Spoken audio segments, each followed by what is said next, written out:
Let's bring in comic and host of Prime Time with Alex Stein on Blaze TV, the incorrigible Texan himself, Alex Stein. Alex, we are hearing that the Biden family is determined that Joe run again, and all this talk of replacing him at the last moment is just fanciful conjecture as far as they're concerned. I played some clips of Jill Biden after the debate. She's clearly an enabler here. Surely you would think she would want her 81-year-old husband at home enjoying time with his grandchildren, well, the ones he acknowledges. Why is she pushing him when he is obviously not fit for office? And when we've got polls telling us 60% of voters say Biden should definitely or probably be replaced as the Democratic candidate following his terrible performance in that first presidential debate. Well, I guess Hunter would find it very advantageous to keep his dad as president because he's going to need a pardon or, they need to commute his sentence on gun charges. So I can see why he wants to keep his dad in office. Now, Jill Biden, I have no idea why she wants to keep on letting Joe Biden embarrass himself, embarrass the country. And not only that, at this point, it's basically elder abuse. Joe Biden deserves to take a vacation. He was a senator. He's been a politician for over 40 years. Let the guy go on vacation and eat some ice cream instead of going up there and freezing and embarrassing the entire nation. That was embarrassing for the entire nation. And in another poll, this one from CBS, only 54% of registered Democrat voters want Biden to run again. That's 54% of registered Democrat voters. And when you look at all voters, the figure is 28%. So that is just awful news for the Biden camp. But Alex, we learned today that you mentioned Hunter, Jill, Hunter, the extended family. They're all encouraging the president to stay in the race. Adam Crichton reports in The Australian that Hunter has emerged as one of the biggest supporters of his father continuing in the campaign.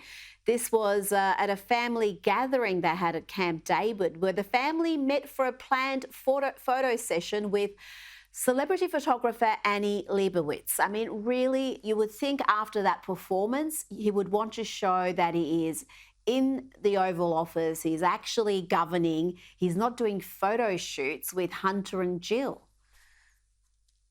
Well, it was Joe Biden's dream to be president, and he achieved that dream. He became the president. So really, at this point, I have no idea what's left for him to achieve. I mean, our country, according to him, is doing great. According to Americans, our country's doing terrible.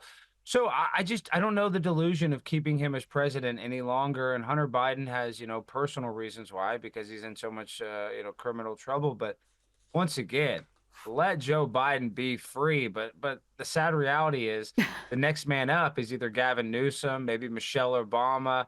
So there's not a lot of good candidates out there anyway on the left. So I feel like they might think this is their best shot to win, because the other politicians that are in line for this candidacy or for the presidency are probably not going to win against Donald Trump, in my opinion.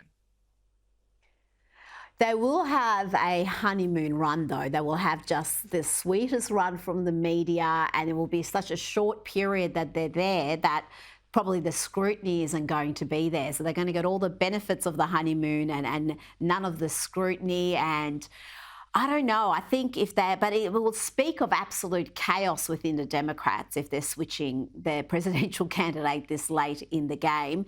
And I mentioned Joe Biden spending time with the grandchildren earlier and the ones he acknowledges. Here is the mother of Hunter Biden's child, a little girl called Navy, who the Biden family pretends does not exist.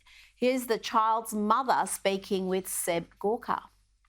Your daughter can't be Navy Biden. She can someday. We agreed that she can someday if she chooses that.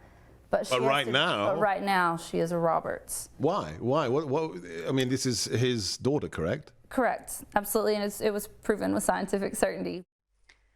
And we mustn't forget, Alex, that she was forced to go through the courts just to get child support from that deadbeat whore enthusiast. It really is just such an appalling situation. And the fact that the extended Biden family, that the First Lady and the President do not acknowledge this little girl, is so cruel and callous, and it seems to be not remarked on much at all.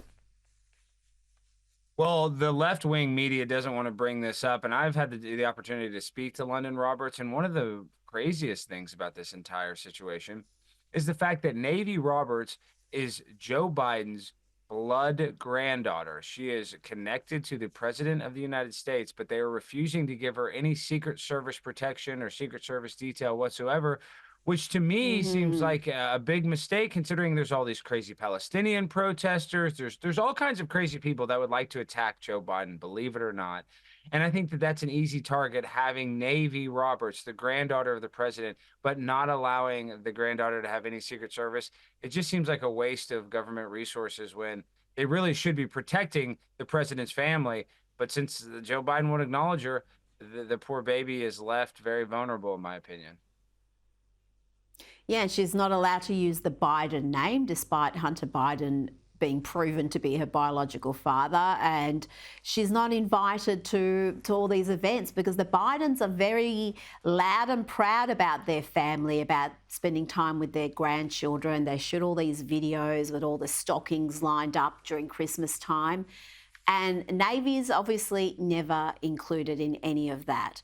Now, it's easy watching the debate, Alex, to feel sorry for Joe Biden and this dramatic deterioration that we see. But let's not forget how he has weaponized the justice system to persecute his biggest political opponents. And it's not just Trump, it goes beyond that. And here he is after the debate. And listen to what he says when the crowd are chanting, "Lock him up." He's got more trials coming up.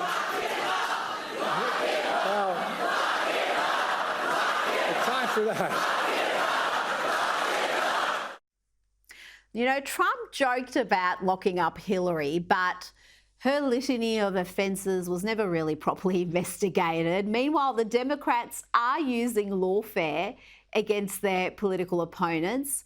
And here you've got the president playing up to that. And Trump could be locked up or under house arrest very shortly. Well, they have to lock up President Trump because that's the only way they can beat Trump, is doing it in some sort of weaponized fashion where they can throw him in jail. And let's be real, Hunter Biden did illegal business dealings with the Ukraine, and in the leaked emails and the leaked laptop is very obvious that the 10% that he was giving to his big guy was his father. And on top of that, Hillary Clinton had a server with hundreds of thousands of emails that she deleted, that she destroyed. So none of these politicians are perfect. Once they start throwing their political opponents in jail, it shows you how corrupt they truly are, because if they were living a life with no skeletons in their closet, they wouldn't be trying so hard to put Donald Trump in jail. But they're afraid that if he gets into office, that he'll be able to expose a lot of the illegal business dealings of not only the Biden family, the Clinton family, and maybe even the Obama family.